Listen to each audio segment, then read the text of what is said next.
مولانا Salman Bijnori official کے YouTube channel کو subscribe کریں اور بیل آئیکن پر کلک کریں۔ پھر نماز جو ہے وہ تو اللہ تعالیٰ کی طرف سے خصوصی انعام ہے،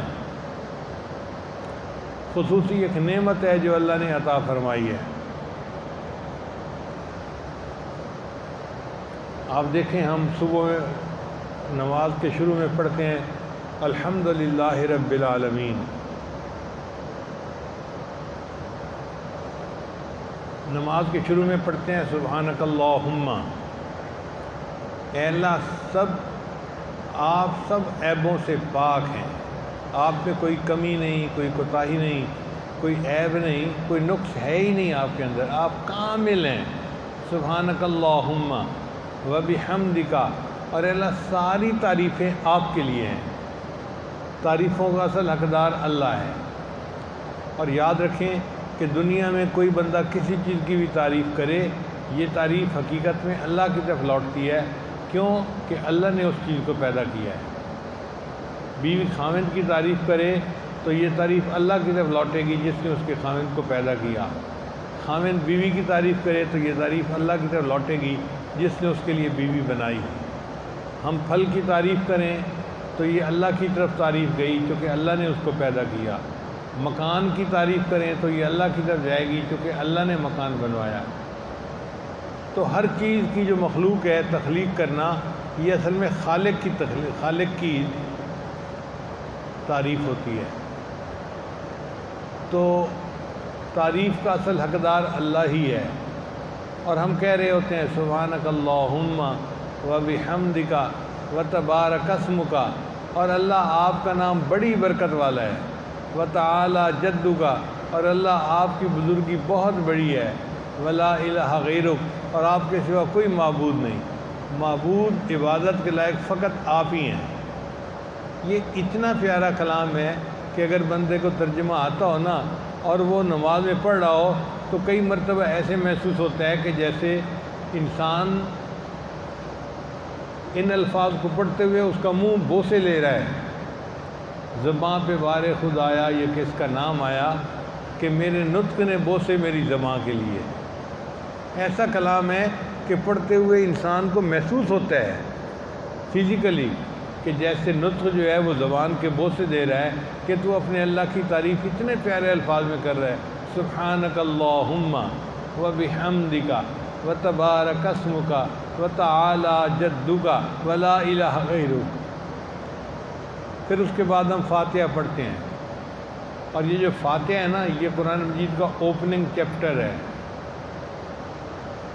نبی علیہ السلام نے ارشاد فرمایا، اللہ نے جتنا ساری امتوں کو عطا کیا کتابوں میں علم، وہ سارا کا سارا قرآن مجید میں آ گیا، اور جو علم اللہ نے قرآن مجید میں دیا وہ سارا کا سارا سورہ بقرہ میں آ گیا، اور جو علم اللہ نے سورہ بقرہ میں دیا وہ سارا کا سارا سورہ فاتحہ میں آ گیا۔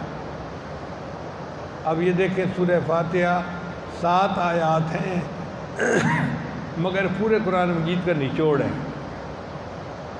کیسے نچوڑ بنتا ہے ہمیں پتہ ہی نہیں، تو ہم نماز کا مزہ کیا لیں گے جب ہمیں پتہ ہی نہیں کہ سورہ فاتحہ کے اندر معارف کیا ہیں، اسرار و رموز کیا ہیں۔ آپ غور کیجئے کہ سورہ فاتحہ اتنی اہم ہے کہ نبی صلی اللہ علیہ وسلم نے فرمایا لا صلاۃ الا بفاتحۃ الکتاب، سورہ فاتحہ پڑھے بغیر نماز ہوتی ہی نہیں ہے۔ اگر کوئی مفرد نماز پڑھنے والا ہے تو اس کو فاتحہ خود پڑھنی پڑے گی، اور اگر امام ہے اور وہ اونچی آواز سے پڑھتا ہے تو پیچھے مقتدی کو سننا پڑے گا۔ پڑھی تو جائے گی نا، سنی تو جائے گی نا، تو فاتحہ اتنی ضروری، ہر رکعت میں اس کا پڑھنا ضروری۔ آخر اس کی اہمیت کیا ہے؟ اس کے اندر وہ کون سا مضمون ہے جو اللہ کو اتنا پسند ہے کہ اللہ نے فرمایا کہ تم اس کو ہر رکعت کے اندر پڑھو۔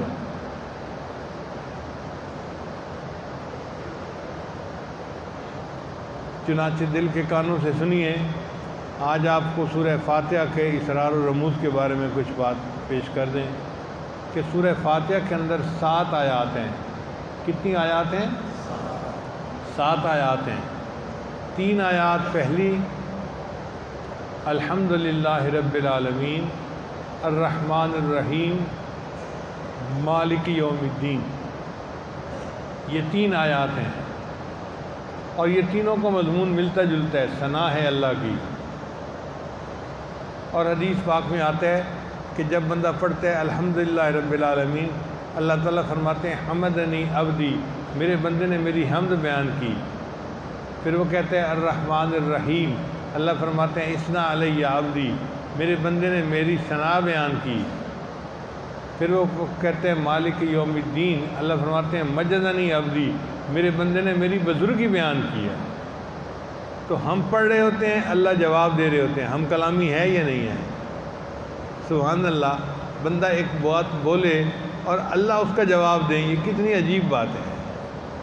کبھی نماز میں ہماری یہ کیفیت ہوئی کہ میں یہ الفاظ پڑھ رہا ہوں، اس کے جواب میں اللہ بھی مجھے جواب دے رہے ہیں، دھیان ہی نہیں ہوتا۔ تو پہلی 3 آیتیں جو ہیں وہ اللہ کی حمد ہیں، تعریف ہیں۔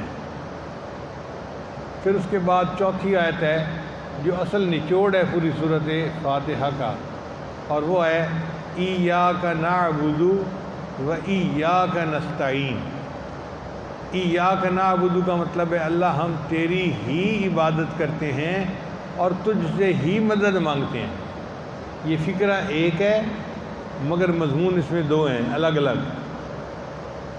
پہلا مضمون ہے ایاک نعبد، تیری ہی عبادت کرتے ہیں، کسی اور کی عبادت نہیں کرتے، تیرے ساتھ عبادت میں کسی کو شریک نہیں کرتے۔ وَإِيَّاكَ نَسْتَعِينُ، اور اے اللہ ہم آپ ہی سے مدد مانگتے ہیں، کسی اور سے مدد نہیں مانگتے۔ یہ بنیادی نقطہ ہے سورہ فاتحہ کا، ایاک نعبد و ایاک نستعین۔ آپ یوں کہیں کہ قرآن مجید کی تعلیمات کو 2 لفظوں میں اللہ نے سمیٹ دیا کہ میرے بندو ایاک نعبد، یہ تمہارا کام ہے، و ایاک نستعین، اور یہ میرا کام ہے کہ میں ہر کام میں تمہاری مدد کروں گا۔ پھر اس کے بعد اہدنا الصراط المستقیم سے لے کر ولا الضالین تک 3 آیتیں ہیں مگر یہ مضمون ایک ہی ہے۔ اے اللہ ہمیں ان کے راستے پہ چلا جو انعام یافتہ بندے ہیں، اور ان کے راستے میں نہ چلا جو تیرے مبغوض بندے ہیں یا جن پر تیرا عذاب ہوا۔ مضمون تو ایک ہی ہوا نا۔ تو گویا 3 آیتوں کا مضمون پہلے ہے حمد کا، پھر اصل مدعا ہے، اور اس کے بعد پھر 3 آیتیں ہیں جن میں دعا ہے۔ تو گویا اور چھوٹا کریں تو یوں بنے گا کہ پہلے 3 آیتیں اللہ کی حمد ہیں، پھر ایاک نعبد و ایاک نستعین یہ مدعا ہے جو بندہ بیان کرتا ہے اپنا، اور اس کے بعد اہدنا الصراط المستقیم یہ دعا ہے۔ تو گویا خلاصہ سورہ فاتحہ کا یہ نکلا، حمد ہے، مدعا ہے اور اللہ سے دعا ہے۔